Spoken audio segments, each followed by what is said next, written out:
Guerre au Proche-Orient. Israël peut-il viser des installations nucléaires iraniennes?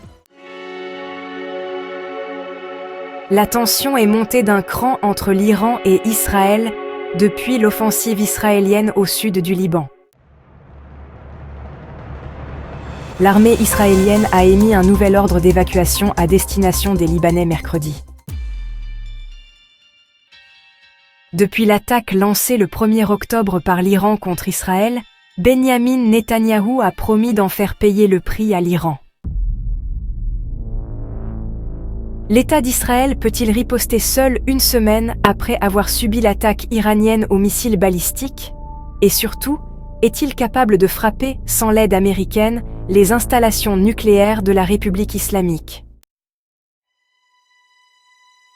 La République islamique d'Iran a enfoui sous terre une grande partie de ses installations nucléaires.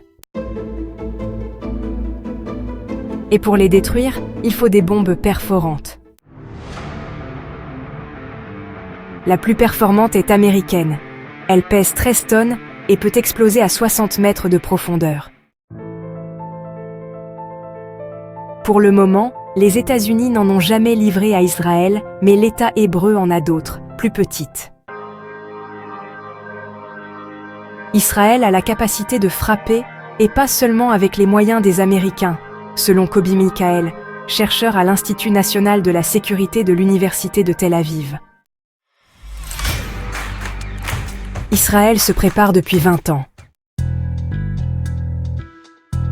Toutefois, le chercheur prévient. Le problème, c'est que ces décisions doivent être prises en prenant deux choses en considération. La première, c'est la riposte iranienne et ses conséquences régionales. Et la deuxième, c'est la capacité des Iraniens à reconstruire rapidement leurs infrastructures. La question n'est pas récente. Cela fait plus de 20 ans qu'Israël se prépare à frapper les installations nucléaires iraniennes. Ce qui est en revanche nouveau, c'est la fenêtre d'opportunité.